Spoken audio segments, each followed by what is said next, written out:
Alright, welcome to round 6. We got our table 3 here. And we got Peter Tragos and CJ Moore. We got Scapeshift. That's what we got. Scapeshift and Infect. Okay, this should be interesting. This is going to be a matchup of, well... Do you have answers for my fast things? No? Okay. Do you have answers for my slow things? Nope. Okay. Alright. Shout out to Mike Combs.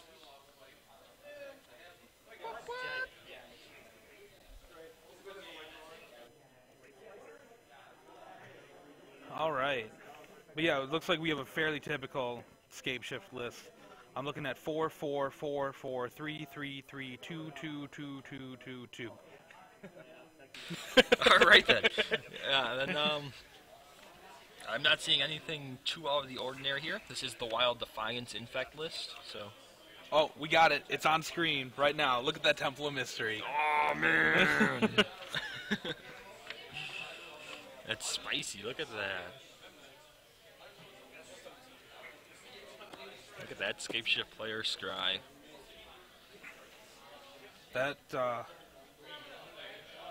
yeah, I can imagine why he got a game loss for that. Yeah. Inferno Titan. Oh, he forgot the negate. That's what he did. Okay. Oh, okay.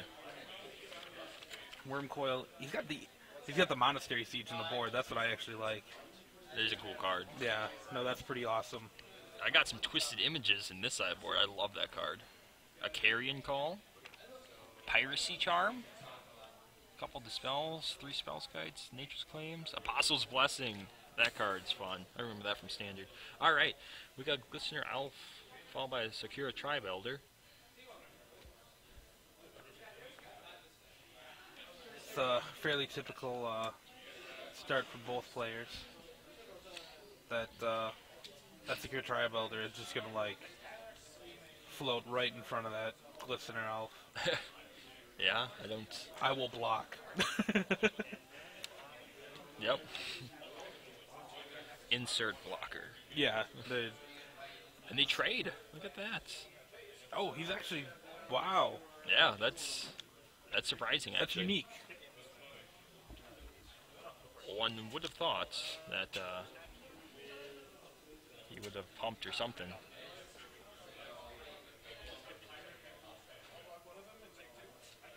And he's playing a Blighted Agent. Okay. So he just didn't want him to get that extra land there. Fed him some bait. Alright, so I knew I recognized the name Peter Tragos from somewhere. It appears as though he took 22nd in a Legacy Open in Indianapolis. Playing Bug Delver, so definitely no scrub. And CJ I know from the cities. I've played against him a couple times in modern PTQs, so he is very experienced with Scapeshift. So we should have an interesting game here. Yeah, they're definitely two good players that are just trying to get to the top 8 at this point. Oh yeah, hard casting here. We don't have time. No, there's no time. The suspense seems cool right now, but that would have been a lot better turn 1. Yep. Sometimes you get the turn 1 search for tomorrow. Turn 2 search for tomorrow, and you're just going to ham. I'll just win. But yeah, not against Infect when he's facing an unblockable. All right. Oh, we got the poison counter. There we go. We got a Tom Ross poison counter even. Showing some love. That looks like a Glistener. I think either Glistener or a Noble. I'm not sure. Well, clearly he paid green for it, so that's definitely the positive experience there. Farseek. Oh boy. Yeah, he's got the 2 of Farseek in his deck. Makes sense. Farseek is definitely a decent card that probably should see more modern play than it does, just because of how good of fixing it is. Yeah, I think if anything showed us from the Innistrad Ravnica Standard, it's where you played green. Yeah. It was green X. And Farseek was a vital part of that. Unless you were like me and you played Drown Yard because you hated yourself. That makes sense. which we have seen at Drown Yard. So I mean, that's standard. It has a lot of influences on Modern. We certainly haven't seen a Delver yet, though. We have not. It's actually been a little surprising. But Delver is not a tier deck anymore. For whatever reason, Treasure Cruise seemed to have Right? ruined that train. But we're up to 3 Infect now. It must have been a Glistener Elf. Yeah, he's getting feisty with it. It's got to be a Glistener Elf. It's very surprising we haven't seen a single pump from him yet. Yeah, no, that's. I wonder if he's attempting to save it, but I don't know for what. Maybe he's holding on to a couple vines. I'm not sure. He's doing pretty good at hiding his hand from us. Does he play counter spells? It doesn't look like it, but he's playing Apostle's Blessing and Vines. Well, because if he's not playing counter spells, then we're pretty close to just Scapeshift win. Mm-hmm. He is already at 15. We Yeah. can draw this card. I think he plays a land. There it is. There's a Scapeshift. I'm not seeing anything in his main that can deal with that. But he's making him do it. Oh yeah, you always got to make him show Yeah. it. Make sure he has the mountain count right. Looks like he only has 2 mountains in there. We go 1. There's the Valakut. Here we go. 1, 2, 3, 4.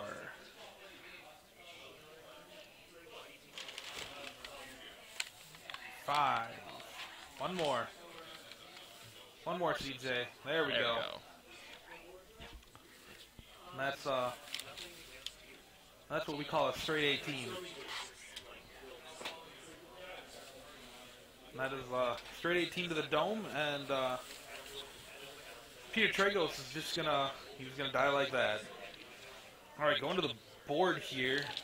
Scapeshift, I don't think we're gonna change up that much. We got Teferi, Inferno Titan, Wormcoil Engine, Aether Spouts, Monastery Seed, Rending Volley, Shadow of Doubt, Ancient Grudge, Battersell, Frozen Grip, and Negate. Arguably, we bring in Negate because it's just better than Remand. Mm-hmm. We don't need to bring in Shadow of Doubt. Monastery Siege isn't going to do a whole lot because he doesn't interact with you. The Aether Spouts feels alright. Aether Spouts could feel alright. It's going to be whether or not he gets up to the 5 mana to cast the Aether Spouts. And I wouldn't feel completely horrible about Teferi, but... Tefer Mage Zafi. I'm not actually sure what that's... I don't know if that's a different language. It probably is.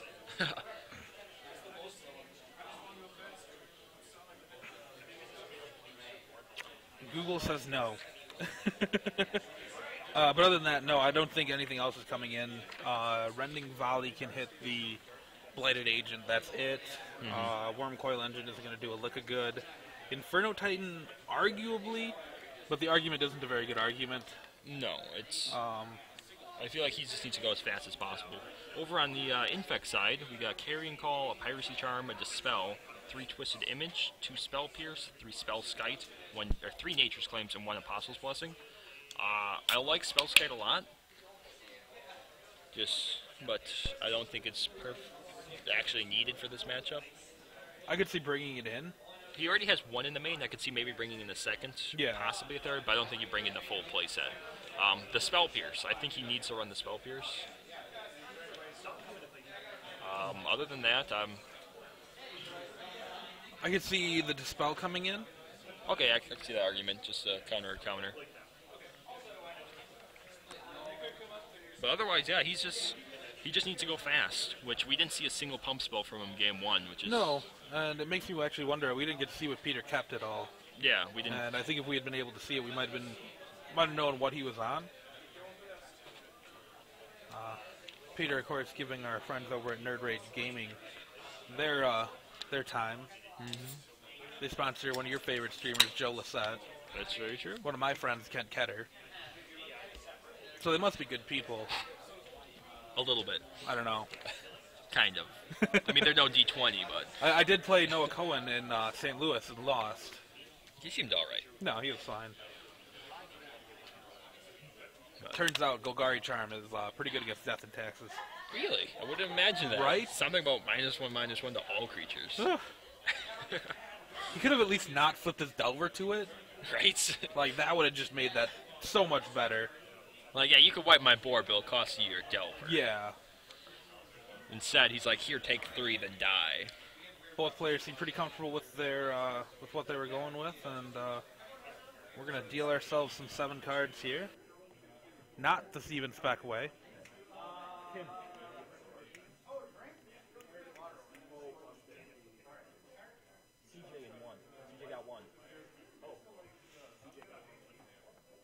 And then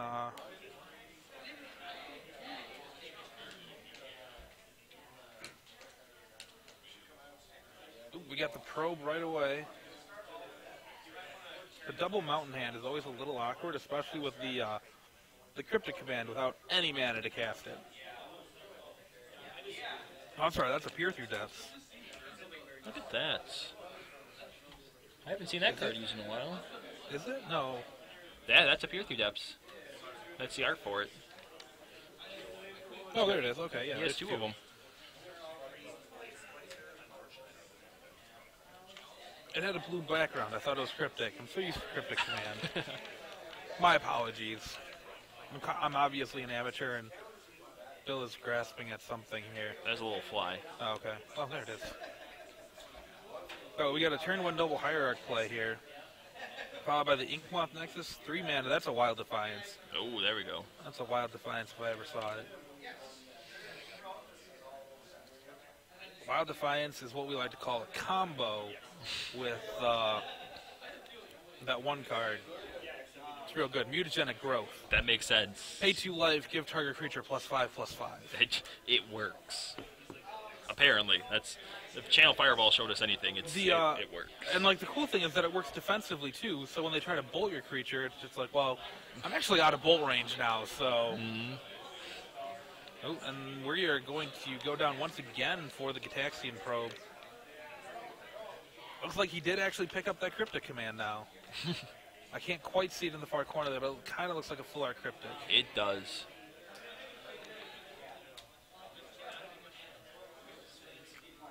Maybe we'll see a tough guy Noble Hierarch. Or just the Blink Moth. No, the Inkmoth Nexus is definitely going to get in there. I can dream. If only Wooded Foothills could get Pendelhaven. Right? God, that'd be great. Pendelhaven should have been a forest. Karaka should have been a plains. And the rest doesn't matter. Lake of the Dead could be a swamp. Okay, yeah, I agree. What else can we break? Alright.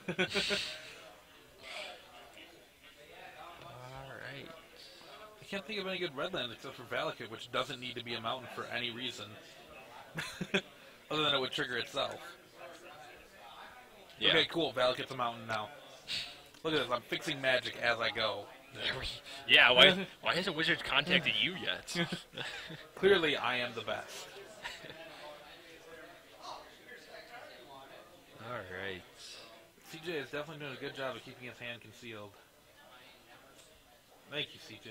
Just fan it out for us. That's the forest. You're gonna play that forest, aren't you, CJ? Play that forest and that's Secura Tribe Elder. Now the interesting thing that I have here is he gonna fetch up the breeding pool? No, we're gonna shock in a stomping ground.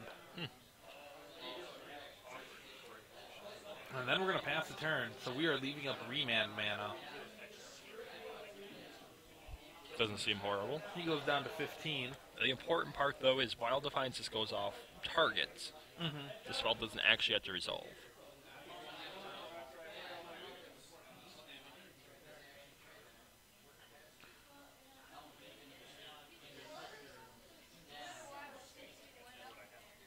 And went and got the breeding pool. Makes sense. Let's see if we'll finally see a pump spell from him this game. Maybe he's just not playing any. Does he have any in the list? Okay, we got a couple. 4 Mutagenics, 4 Might of Ulcarosa, 4 Become Immense, 4 Vines, 2 Apostles of Blessing, 2 Distortion Strike. I do like me some Distortion Strike. I think the Distortion Strikes would have come out. Most likely, yeah. Yeah. It's one of those odd cards that Infect plays, because I can always see them boarding it out in almost every matchup. Mm-hmm. But at the same time, Game 1 is just so good. It actually feels really okay with Wild Defiance. Oh, and not that this will be up on YouTube by the time it happens, but we're going to have to stay up till 2 a.m. to watch Adrian in the top 8. What? Weren't we already planning on that? I guess. I made a banner and everything. No sleep till Brooklyn.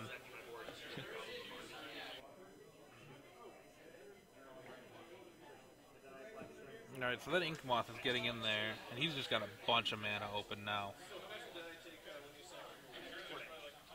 He's got two very, very white cards that I have no idea what they are. One's a Wild Defiance, I believe the other is a land. But which land? I don't know. Actually, I think that's the forest he played turn 1. Good Yeah, call. there you go. So that's another Ink Moth that he used to activate the other one. Just throws a repeal at it. It's just like, this is useless. Yep. Yep, okay. Tragos had it there. He had to become immense. So that would give a total of +6/+6, and the Wild Defiance gave the extra +3/+3 with the Exalted swung in for 11 poison counters. Just in case. Just in case. In addition to the 2 that he dealt the turn before. You know, sometimes your opponent isn't completely dead yet, so you just need to rub it in. Exactly. Those are what they call the rub-ins. So now we're going to go to a game 3.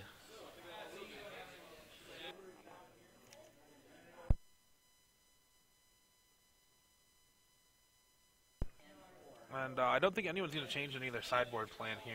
I don't think we need to change the sideboard plan here. Basically, we just need to play Magic. Exactly. They're just, we got this done. We don't care who's on the play, who's on the draw. We're going. I fully admit that I don't know a whole lot about this matchup. I would assume that Infect is favored just because it's faster. I would think so. I mean, Scapeshift definitely has the tools and hope to slow it down enough, as we saw in Game 1, which I think was more on the part of Peter not finding any pump spells. Well, I've never played against Peter. I know that CJ is a very good player, and I would assume that Peter, being this far, is also a good player. Yes, I think so driving that far from home, you'd have to assume. Hopefully we can get a good Game 3. These aren't what I would exactly call interactive decks.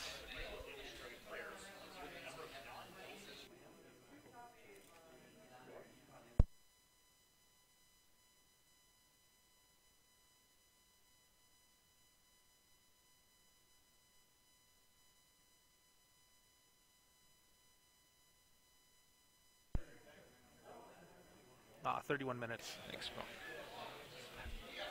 Alright, we got 31 minutes left on the clock, so yeah, we've had a couple fast games here.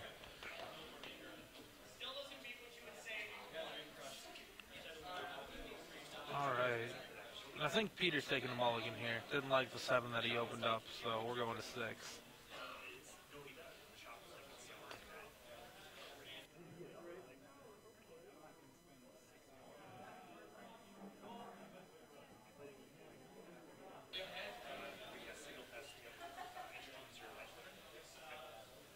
See if it's too much of a glare to see his hands. It looks like he has a Valakut, though, in his hands. Which isn't exactly where you want it.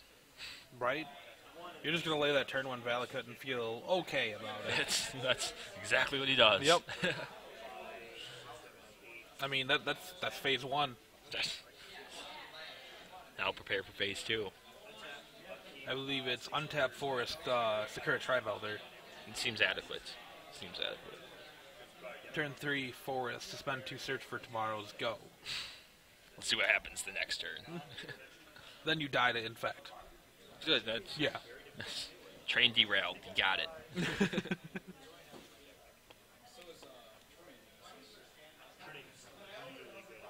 Alright, turn 1 Noble. This seems like a very solid start. Yeah, no, that's if he follows it up with a turn 2 Ink Moth play, that's definitely where you want to be. Looks like he's actually going to have the island and a pass. No Tribe Elder. I have to imagine he has counter magic. Yeah, we're probably going to go for the Pierce through Death at end of turn if that's what he's got in his hand. Otherwise, you know, some amount of mana leak or remand or negate. We're gonna fetch that. Down to 18. I can believe he goes down to 17. Down to 16. Grabbing a basic forest.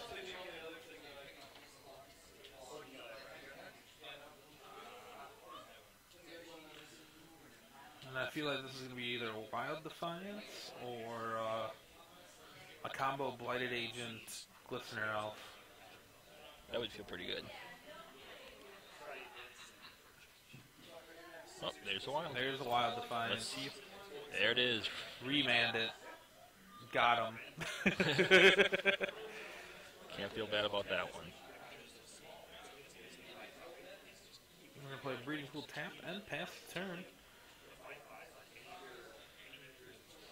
Much slower pace from our Scapeshift player.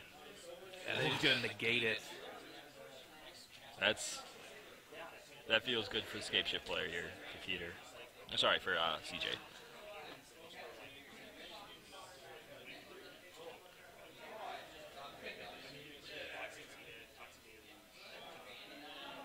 What do we got going on here? Just hard... Oh, Electrolyte. Ooh. That feels really good. That it does. This is how Scapeshift wins this game. Yep. It's mutagenic growth. So he's going to take 3.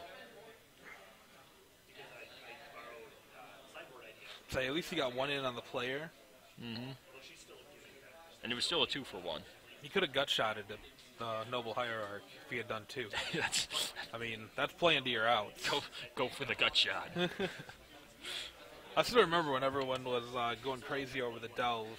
And of course, the first place everyone went is, well, we're going to play Git Probe, so why not play Gut Shot too? Right? You can kill opposing Delvers before they flip.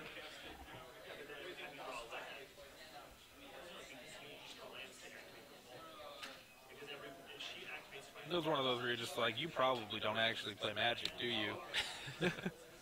There's the Tribe Elder, right on time. It's that turn 5 Tribe Elder. Gets him every time. Now, the good news is that the Noble Hierarch's not going to be able to attack again this turn. EOT telling time.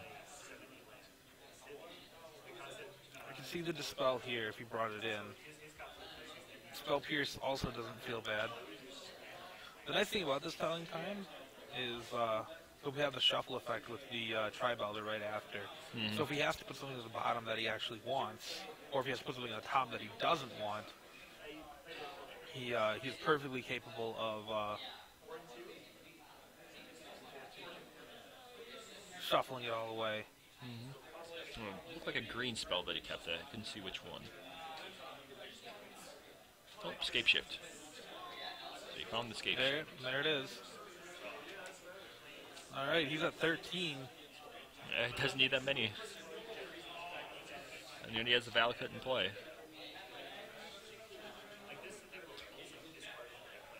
Which Peter knows exactly how to hold his hand, so you see absolutely nothing. Right? He's doing a fantastic job of that Mad Proprio. I think I caught a little glimpse of blue stuff in there, so right. maybe he brought in the Spell Pierce. I'll say that's going to be his only hope here. If he plays a land,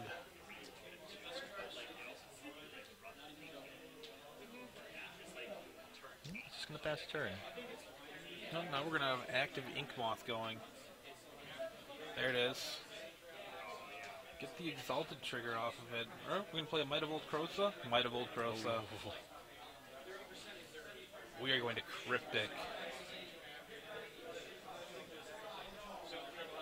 I'd like to see a counter bounce here.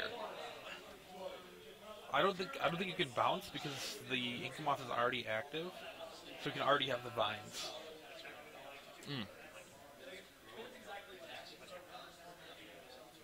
I think it's counter draw or counter tap. He's gonna counter tap. Counter tap, okay.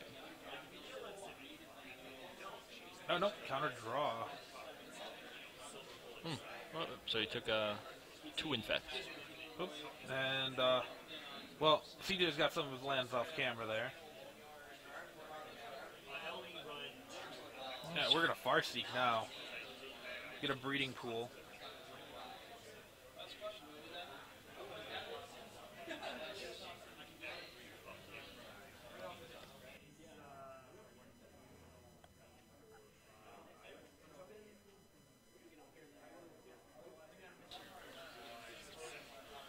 so good at this game. Nope, there we go. Got him back on the table. 4 mana. CJ gets a little unruly sometimes. It looked like he had the Teferi in his hands. It's an interesting card to bring in. Well, turning all the instant speed pump into sorcery speed doesn't feel that bad. No, not at all. The only one it arguably feels bad against is Might of Old Grocer, where they're just like, oh, yeah, no, main phase this guy. I guess if I have to.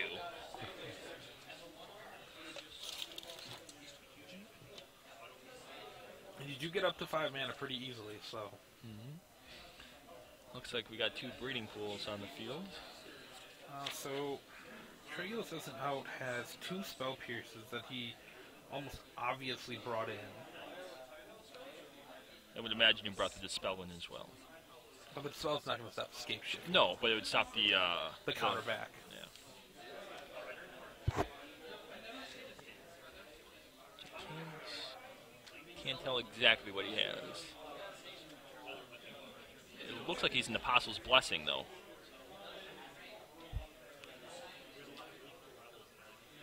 I think I caught a glimpse of the Apostle's Blessing in the middle. Well, that's a Become Immense. He's got the Crow's Hand Grip. Oh. That's a beating. That would be a split-second destroy target artifact, which Blink Buff happens to be an artifact creature. You're still leaving up the blue, though. He has double Spell Pierce. Oh. He has double Spell Pierce in his hand. Doesn't matter, though.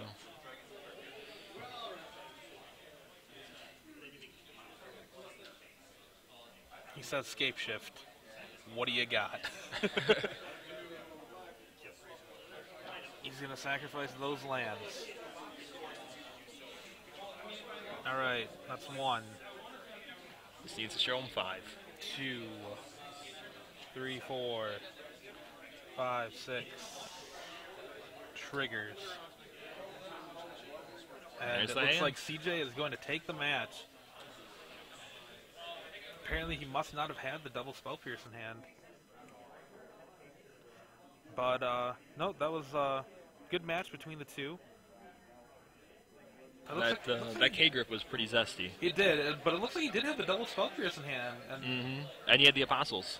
I have to wonder why he didn't at least try to counter it. Like, maybe, obviously he probably had the counter back. At the same time, like, there's a reasonable assumption that you just go for it. Well, it was only a Spell Pierce. He still had 3 lands, so he could have easily paid the 2. He could have easily played the 2, and then he had to... He only had 1 blue open. I thought he had the Noble untapped. Nope, Noble was tapped. Oh, okay. Noble got tapped for the Become Immense. CJ in 3. And, well, okay. So the 1 Spell Pierce wouldn't have mattered then. No. He went down to 1 land. So. At the very least, you know, send the message, I guess. Send the message. Pierce it. Send the message right to the dome. The only way pay that too. The only way you're resolving this Scapeshift is you pay an extra 2. That's otherwise no. You pay the tax. Yep. It's Italia tax times 2. Exactly. Yep. So I think with that win, that locks CJ Moore into the top 8. He should. Yep. Peter Tragos potentially still alive. I don't know his record coming into this, but his tiebreaker should be pretty good considering he just lost to CJ, who is a near lock for top 8 now. So, yep, I believe he wins his next one, he should be in. So. Yep. We still have 20 minutes left in the round. We might see if we can get another match going. Otherwise, if there's nothing else going on, we'll be back for round 7.